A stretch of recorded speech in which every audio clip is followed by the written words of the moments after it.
Hello. So today is February the 15th, and I am making the second video to the series of videos that I'm going to be making concerning the subject of schizophrenia and bipolar and loved ones.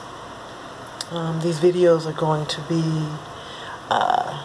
advice as I've known it throughout these 22 years of dealing with my oldest two children, who both are mentally and emotionally disabled. My son is manic with schizophrenia.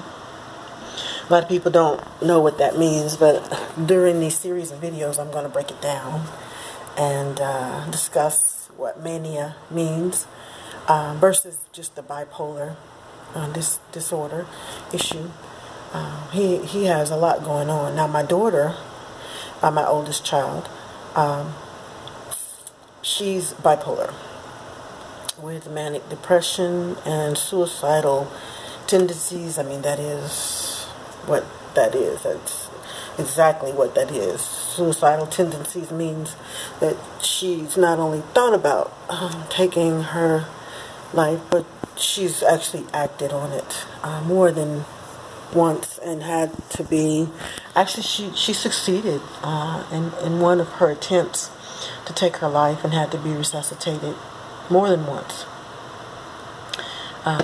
It's very emotional for me to have to say that, but it's true. So I'm just gonna say it and put it out there. Now this video will be concentrated on advice, this one. And I'm going to give you the best advice that I have up front. And as we go along, the advice will get a little bit less important, but important nonetheless, if you catch my meaning.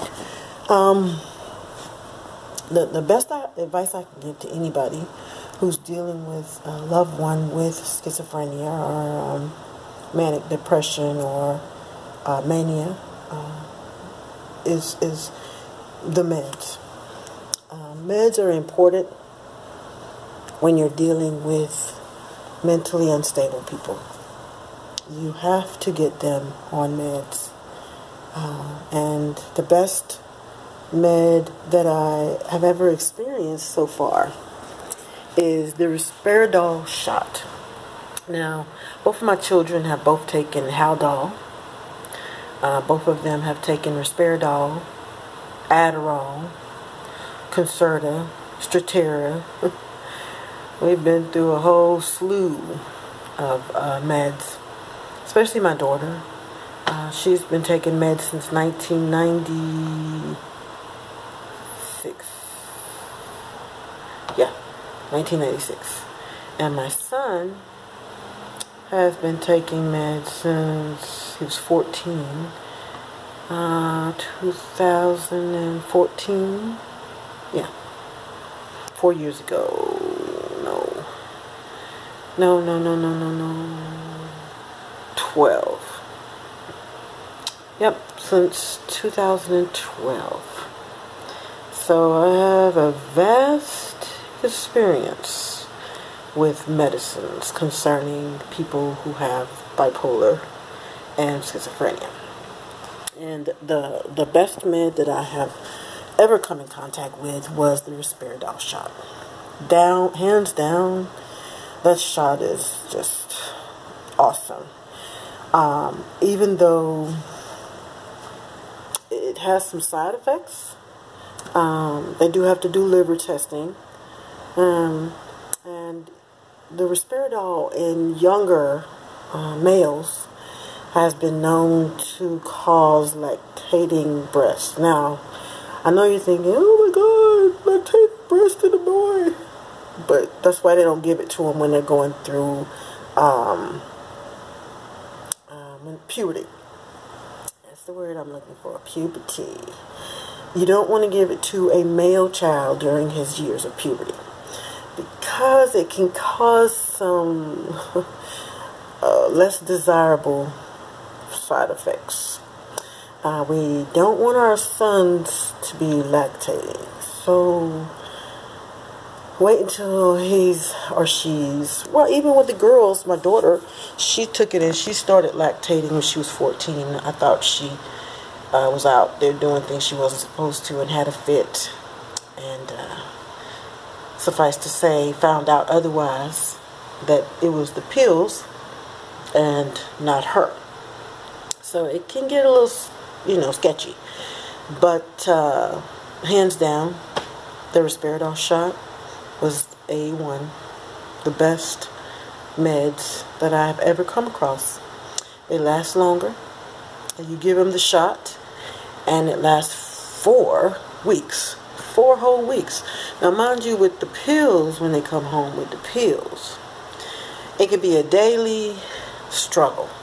You're trying to get your kid, could you take a pill today? And they're like, I'm not taking that.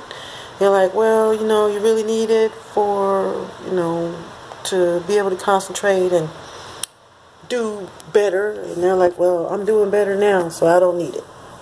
And then you go through this whole struggle of trying to get them back medicated. They got to get readmitted, reevaluated. This is this whole drawn out long process that can be avoided if you don't have to go through all that. And one way to avoid it is get them on a med that lasts a long time with just 1 dose.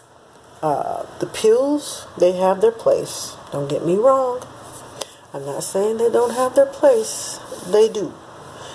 But it can be a struggle on a daily basis dealing with oral medicine. The shot, you give it to them one time and it lasts 4 weeks. You can give it to them at home. You can take them to their psychiatric appointment and get them the shot then. The only way you can get the shot, though, is if you get them evaluated. The way you get them evaluated is if you have some thoughts in your mind that maybe your loved one or your child may be schizophrenic or bipolar, you take them to an emergency room. Emergency room, you say? Yes, an emergency room. You go in through the ER. You tell them, look, I have this individual, my whatever, who is displaying tendencies towards self-harm or self-hurt, because that's exactly what you're going to get to, that point where they're trying to hurt you or somebody else because they can't help themselves. That's a part of the bipolar schizophrenic disorder. And you say, I'd like to have them evaluated. Hopefully you can take them yourself and you won't have to have someone come out and get them and take them. Because if someone comes out and takes them, that means that you're having some serious trouble, which I actually had to go through that. It got pretty hairy. But anyway, they go in through the emergency room, they evaluate them, and they admit them into some sort of facility that regulates your child on meds or your loved one on meds and get them stable, and then they send them back home with you. And you want them to stay stable and regulated as long as possible. And the way you do that is you get them evaluated. So I'm going to stop here because we're pushing up on that 10-minute timeline, and I don't want to go over 10 minutes on this video. So I'm going to stop here, give you something to think about. Again, if you have any questions or comments, please leave them on the comment part of this post or this post, I guess, and I will answer them and reply to them as they come along. I hope this helps you in your situation with your loved one, and good day to you.